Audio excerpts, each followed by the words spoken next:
It's falling to pieces around our ears, I think. And you think, are they representing us or are they representing the party they need to behave themselves with? 2030, what's coming in 2030? You know, what you're seeing with cabinet meetings and all that sort of thing is a pantomime. It's already predetermined. Hi everybody, and welcome back to Nick Talks. This episode's amazing guest and first time on the show is a gentleman you probably heard of. You know him more than you know me. It's Andy, can't even say it, Andy the Gabby Cabby. That's me. Hello, Nick. Thanks for having me on the show. You're more than welcome, and thank you for coming along. Let me start with two questions. First of all, is your name Andy? Yes, but it's not the Gabby Cabby. And I was going to say, are you a cabbie? Yes, I am. I've been a cab driver. Well, private hire taxi driver for the actual terminology for about 15 years. I've been running my own airport transfer business for getting on 9 years now. Wow. The best performing video I ever produced was last year. And I used to do a joint podcast with a gentleman called Lindsay. And he'd been to London and jumped in a black cab and was taken to a hotel and had a chat with the cabbie on the way. And when he came back onto the podcast, he described that conversation, and the cabbie had just laid into Starmer, laid into the London mayor, and Lindsay just repeated the conversation, and it's got over 250,000 views. A second-hand conversation with a black cab driver. So I'm hoping, with you being Andy the Gabby Cabby, I'm hoping for that same sort of success with this video. Well, we'll see what we can do. We've got lots to say as cabbies. Well, absolutely. So let's jump into this. So this is the first time we've had a conversation. My first question is simple. What's going on with the UK? You see it, you talk about it, you're heavily involved in politics. What's going on? It's falling to pieces around our ears, I think. You know, I talk about this often, the way I see things politically from where I was to the way I am now. I was conservative. Family's conservative. You always vote conservative. Then you get a little bit older and a little bit wiser and you think, what's going on here? You know, it's like this welfare reform bill they're all talking about at the moment. They're all arguing with each other. They're all trying to score points with each other. You know, they didn't do this when they were on this side of the dispatch box. Who cares? Well, what effect is that having on people with everyday lives, everyday problems? You know, the system doesn't work anymore. And then you look at what's going on abroad with different countries, where we're sticking our nose in there, and there's millions and millions of pounds every year that's being flung abroad at different projects. We shall call them, there's probably other words for them, where people here need that help, they need that support, and they're not getting it, and they go without. It really is a sad state of affairs. I spent a decade working for Manchester Council. I've met several prime ministers. I've advised in a professional capacity several prime ministers at a low level, not face to face, through their policy units and things like that. I don't want people thinking I was sat next to a prime minister like an Alistair Campbell, nothing like that. But I have met prime ministers. I've spoken to them. I interviewed David Cameron live on radio 15, 20 years ago, whenever that was.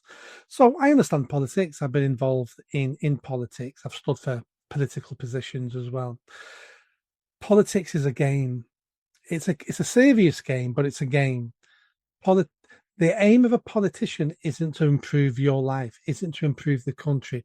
The aim of a politician is to be re-elected. And if you want to be politician, your aim is to get elected.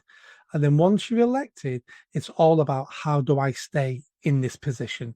It's well paid, £96,000 a year. It's not millions, but hey, if you paid me £96,000 a year, I'd be extremely happy. So it's a lot of money on the grand scheme of things. But it's this always wanting to be in power, always looking at short-term answers for complicated problems that will take generations to fix.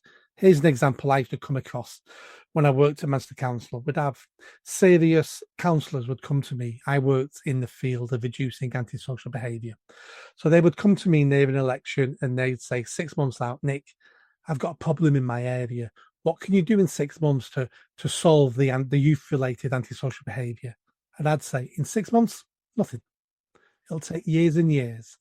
And they'd go, oh, is there anything you can do that makes it look like you're tackling antisocial behaviour? And I'd say, I can do that, but I'll waste all my budget and we'll get no outcomes and it'll just be a waste of money. So no, I'm not going to do it. And every time I had that conversation, the next day I got an email off a big boss saying, Nick, use your money to make it look like you're reducing problems in an area. Nobody wanted to fix problems. They wanted it to look like they were fixing problems so they could get elected again. And that's a first-hand account.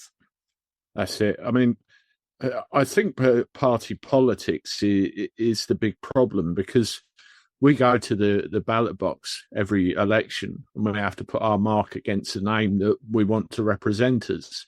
And you think, are they representing us or are they representing the party they need to behave themselves with so they get re-elected? I mean, you talk about being seen to solve problems without actually solving problems. I went to the shop earlier, a very simple story, and there's this orange box outside on the pavement. I've seen them all over the place. And I knew what it was. I went and had a look, and it's a bin to deposit your sharp objects in. Obviously, you know what I refer to as sharp objects. Under a condition of anonymity, and they're all over the place. And there seems to be this disconnect between the person who had the sharp object in the first place and putting all the blame on the sharp object that's going in the bin. As soon as you do that, they'll go and buy another one somewhere else and carry on as they did before. It's a fool's errand, and it's little things like that where they're being seen to be doing, and it's not achieving anything. Yeah, I've been involved in some of those knives amnesties a couple of decades ago. I've actually taken knives off kids when I've worked on the streets across Greater Manchester. Again, it's another publicity stunt. The young people who are carrying knives, who are willing to use them, will not be giving them up. The people who put knives in those boxes are middle-class mums who have found some knives in their home and they think, oh, I'll get rid of these. I'll put them in that box. I'm doing my civic duty. Then the police and the council can report, we've taken 150 knives off the streets in your area. Those knives were never a problem. It's the knives that have not gone in the box which are the problem. It's distraction. It's that technique of look at the silver keys, look at the silver keys. Don't look past, just it's a distraction. They want you to look at what they want you to look at, and none of it works. None of it solves problems. I don't think we're capable anymore in this country of solving any serious problems because we gave those powers over to the EU for 40 years, and now we have no politicians who know what to do with the power they've inherited back from the EU. And I think it's going to take several generations of politicians to come through to go, I've got power and I know what I'm going to do with it. Because at the moment, they don't know what to do.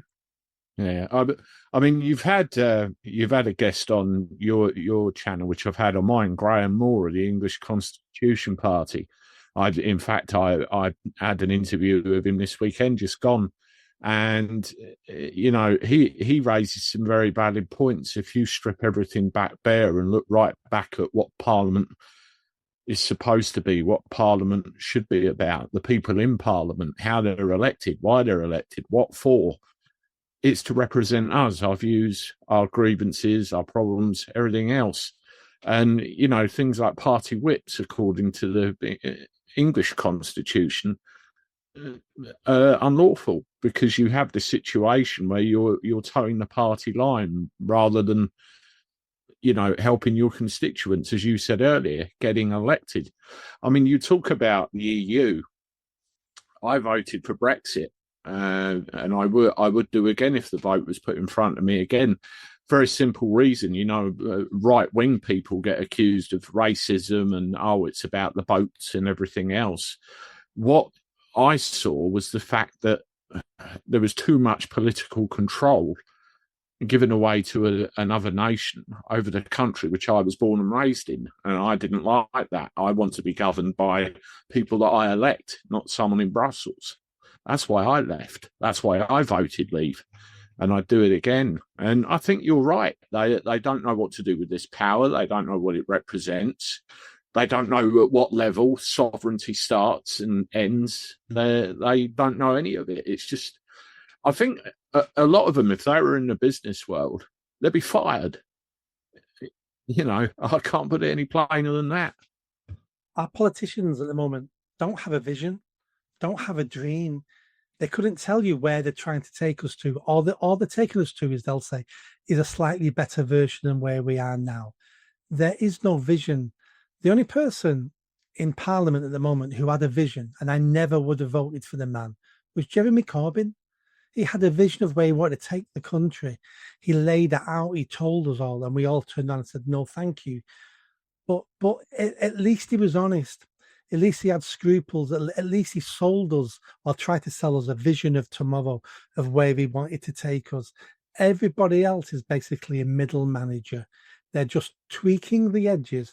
Nobody wants to grasp the nettle and go, do you know what, like Thatcher, did many things right, did many things poorly, but at least she said, this is what I'm going to do. And if you don't like it, don't vote for me. What she didn't do is run the country through polls, through focus groups. What do people want today? Oh, well, let's pretend we're going to give that them today. Next year, we'll change our mind if they change their mind. You can't run a country like that. We need leaders. We need states. That's what we need, statespeople. People with a vision, and we buy into that vision, and we go, it's going to take you several decades to get to the Holy Land, to the Promised Land, but it's a 2-decade journey. Let's start that journey today. Oh, I agree. I mean, you look at various problems, okay? You've got the migrants, you've got welfare that's going through at the moment, you've got education, you've got policing, you've got health, you've got so many areas, all with major, major problems. You know, I know somebody pretty close to me who needs a doctor's appointment for something. And, he phoned up to be met with, we haven't got any slots for 2 weeks. Phone back then. Hang on a minute. There's all these major problems. And when you look in Parliament, oh, yes, we're going to introduce this and it will come into effect in 5 years or 2030 or the next Parliament. Let's kick that down the road so we don't have to worry about it. And when it all goes wrong, we can blame them over there instead of us who started it. It's all numbers and fill in the dates. Yeah, and I call that short-termism. It's never planning for the future. Why do we have energy crisis today? It's because 1 or 2 decades ago, we didn't plan. We didn't plan our energy needs. We didn't build more nuclear. We said to ourselves, we're going to rely on Russia and the Middle East. And we can't foresee anything going wrong in those 2 areas of the world. I'm an idiot. I'm a product of a state education. I don't know that much. Even I'm going, the Middle East and Russia, that's probably a bad bet. Same with the NHS. Every year, we will go around the world and we'll steal more people from poor countries who've got a medical experience and been trained, because we don't train enough nurses and doctors here. So we steal them from around the world. We leave those countries poorer with less resources to look after their own people. We allow those poor countries to use their money to train up their people that we steal. And then we get them here and we go, aren't we amazing? 200 different countries work in the NHS. And I got to a point now where I say, the NHS is the biggest slave organisation in the world. It relies on slavery. We steal people from the third world, drag them here, pay them okay, but we've still stolen them and we've left their countries in a worse position. No long-term planning. I agree with you. I mean, I've had fairly recent experience with the hospital for, one reason or another. And I walk into my local A&E and it's not too long ago had a multi-million-pound upgrade, absolutely massive place. It's fuller than ever. There's people in the corridors on beds. And then when you look at the staff around you, with the odd exception, they can't do enough for you with the limited resources they've got. But the demographic is exactly what you just described. And it's cost saving, pulling them in from other countries, as you say. Lack of local people that want to get into the profession. It's a problem, and the other emergency services too, the police, the fire, all of them, same issues. Yeah, I've got a family member who qualified as a nurse 18 months ago and still hasn't got a job as a nurse. And every time she asks why there's no jobs, she's being told, with all the jobs that have been available have now gone to the people we've imported. And we've got a new wave of people we're importing, and all the jobs are being saved to them because there's no point importing them if there's no jobs for them. And here's a British born, fully qualified, trained nurse who can't get a job with the NHS. And that can't be right on so many levels. What was the point of training her in the first place if we're not going to give her a job? Let's switch to Starmer. So all these problems are not Starmer's fault, personally. This has been a slow decline over all my lifetime, basically. But Starmer is the latest manifestation of the middle manager, of the globalist, of that sort of person, career politician. Can he survive? I mean, it looks like he's going to lose on this cutting down on the welfare bill. He's done a U-turn on the winter fuel allowance. Nothing. If it wasn't for bad luck, he'd have no luck at all at the moment. No, absolutely. You use the term middle manager. I think that's quite interesting because I remember a video that Dominic Cummings did. He was sat down in front of an audience and he was talking about the workings of government. I'm sure you've seen it. I think I have. And he said that, what you're seeing with cabinet meetings and all that sort of thing is a pantomime. It's already predetermined what's going to happen, what the outcomes are. They're just the front men. They walk in the door and here's the script. This is what's going to happen before the meeting's taken place. So Starmer literally is a middle manager. I do so many videos on my channel where I say Starmer's finished, and I always get criticism for it. But eventually, I think he will run out of luck because I think there are things in the media that are being sat on. There's too many whispers around, and I think they could completely finish the man. It's quite obvious the amount of things he promised he would do when he's elected. And this is one of my big problems with politics as a whole. He's not done or reined back on. I can think of a load of fuel allowance, council tax, energy bills, all sorts of stuff. He flip-flops from one area to the next, quicker than breathing. If there was an election tomorrow, he'd be out. If Labour win in 2029 or whatever it happens to be, I'd be amazed. I think they'd be out. I do think the party would go into survival mode rather than let's have an election and try and oust him. But then who do we end up with in his place? That's always a worry. You look at the front bench, it doesn't fill you with any confidence. No, I agree with that. But there's people on the front bench who come across as human. Angela Rayner comes across as human. People may not like her, and she suffers from classism. People, dislike her more because of her accent. That's factual. And she's also a bit of an idiot. I get that. But some of the others, at least they have a personality. At least they come across as a person. He comes across as a robot.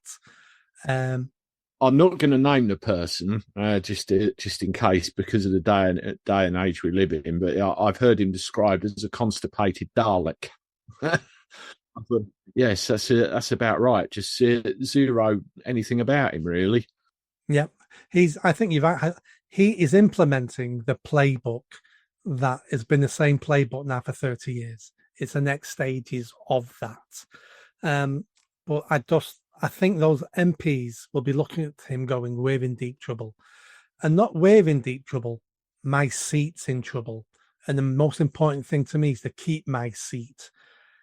I will have a better chance of keeping my seat if you're gone. Whoever comes in now, Starmer can take all the blame for everything that's gone wrong now, clean slate, draw a line under it and have someone with a better personality. Because as we've seen with the waste of space Boris Johnson, who's the worst prime minister in my lifetime, if you've got a bit of a personality, you can get away with a lot more than if you don't. Mm. Well, that's why he was brought in the first place, because he knew how to win elections with that personality. What did he achieve? A big fat zero, really. Uh, you know, and again, what have we ended up with? A country of people cheesed off with the Tories, and look what we've ended up with. What next? But they keep kicking a can down the road, and there's one. You say the agenda. There's one year that keeps creeping up again and again and again. 2030, all the time. 2030. What's coming in 2030? And Starmer's just part of that big mechanism, isn't he? You're in. Here's the playbook. Play your part, and all the while you're useful. Out you go. There'll be someone else, and it rolls on. For people who don't know what 2030 is, can you explain? There's a series of things. A lot of people call them conspiracy theories. A lot of people call them conspiracy fact. But you see things like digital IDs, cashless societies, certain tracking systems to do with health and welfare, and 15-minute cities, another term. All of these things, and it's all zeroing in on that year 2030. Like, everything's click of the fingers and you get a big reset. I'm being very careful with my choice of words for the sake of your channel, but that's where it all seems to be heading. And you see little telltale signs all the time, which make you think, I mean, one thing, all these housing estates they're putting up everywhere. I made an observation before. Most of them are within walking distance of shops, superstores, and all that sort of stuff. They certainly are around my area. 15-minute walk. I wonder if it's all playing out in front of us. That's some scary stuff if that turns out to be true, which then scares the people. I'm getting to a stage now where I think the British people can't take much more. I think with a powder keg now, I can feel the pressure cooker. I've got friends who have never spoken to me about politics ever, telling me some very scary things. I had one the other day telling me he actually wants violence to come now because he's had enough and he doesn't know how else it's going to fix itself unless it comes through violence. Are you feeling that? Do you think we can take much more? Do you think a spark somewhere that we can't predict is going to ignite something in this country? If you look at multiculturalism, for example, a diverse society and all of the people coming in, mixing with who've lived here for years, born here and everything, that's a clash. You see government not controlling stuff. That's a clash. And we're all sitting here thinking, and I hear time and time again, all of your power is through the voting booth. I'm not so sure anymore. I think something has to happen. I would never, ever in a million years condone that kind of behaviour, but I do wonder whether we are looking at something like that. We see this term British all the time. British this, British that. I'm English. You have Scottish, you have Welsh, you have Northern Irish, Republic of Ireland. We all have our own national identities that we need to hold dear, our own identity. I was born in a hospital in Margate in 1978. That's England. I'm still here. That's my identity, and I think we're all losing sight of that. And I do wonder at some point in time, could there possibly be a revolution to that degree? Hang on, the acts of settlement, and all that sort of thing from the past. Acts of union was where I was going. Was it really such a good idea in the first place? Can't we just exist as we were? Let's just reset it all, because there's loads of things in previous law, constitution, which would cancel out a lot of what we're putting up with now. Would it go back to that? I don't know. Is there enough hunger? But I tell you one thing, so many people, now I think this is a British system, have been demoralized into not voting, disenfranchised into not voting. So I talk about this on the channel all the time when we get near elections, and I get a lot of, what's the point? I'm not coming out. It's a waste of time. But then you're giving them consent to carry on regardless. You remember 2010? We got the hung parliament. We ended up with Clegg and Cameron. That was as a result of not enough people coming out and putting that X on that piece of paper. You're giving consent to the system to do what it wants. That's what's got to be worked on. The disenfranchised. Look at election turnouts. It's a disgrace in a lot of places. Well, in a general election, 40% of people in the UK didn't vote. 40% of people. Now, people would push back on what you just said and say, what's the point of voting? Because if I vote, there's no difference in any of the parties. They're all going to do what they're going to do. If I take part, then I'm giving them consent. So I would rather not vote. At least I'm withholding my consent because they're going to do whatever they're going to do anyway. I think the fact that more and more people are not voting is a dangerous sign, because if they don't feel they can influence the country through democratic methods, there's only one other method left, and that is violence. So whatever we do, we need to convince people that democracy is still the best form of government compared to everything else that's come before. It's not perfect and it needs tweaking, and we need to do something to engage the British public on this, because the alternative is more and more people don't vote and then they take stuff into their own hands. There's a very old case, Ashby versus White, 1706. And the brunt of it was about a guy that wanted to vote in an election. He was stopped, and he sued because he was stopped. One thing led to another, and he won. But there was some very important stuff mentioned, which is a fundamental part of case law to do with elections. And one of those things is consent.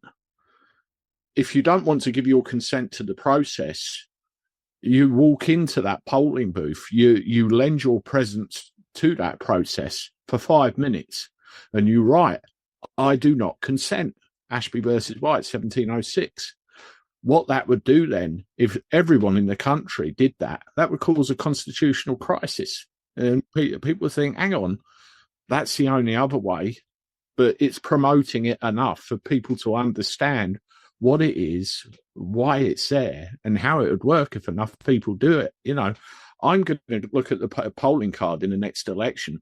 If I don't like what I'm seeing, that's exactly what I'm going to write. And I think more people should come out and do the same. Yeah, I completely agree. If we had a general election and 25% of people sport their ballot paper, that sends a signal that 25% of people are willing to come out and vote, but nobody on offer was good enough to put the cross next to their name. And that would send a hell of a signal. At the moment, politicians are quite happy for us to be stupid, sat at home, watching EastEnders and not voting. They're perfect voters then. We have to worry about them. And that's why sometimes politicians don't listen to those people, because you're valueless to me. You don't vote. You have no value to me. I might as well spend my time trying to convince these people who do vote to vote for me, because you don't vote. You're valueless. Yeah, totally agree.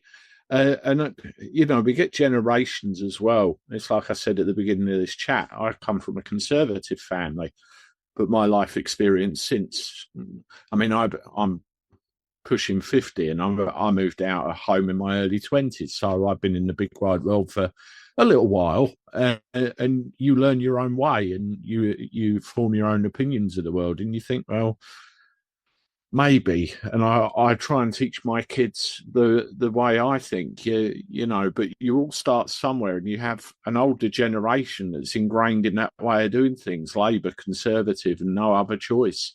People need educating. People need to understand that we're reaching a point in our history where it's no bloody good anymore. We need to come out and do something about it as a collective whole. In this case, England or Scotland or Wales. We all need to club together as that Commonwealth and nations for the common good. Let's end on this. I think one of our big problems is a lack of personal responsibility. That we don't take responsibility for the state of the government, for the state of the country. It's always someone else's fault. It's always politicians' fault. When something goes wrong in my life, I expect the state to fix it. I expect the state to do things instead of saying, no, I'm an independent Englishman or woman. I'm going to run my life the way I want to run it. I don't want the state involved in my life, my community, my family to a certain extent.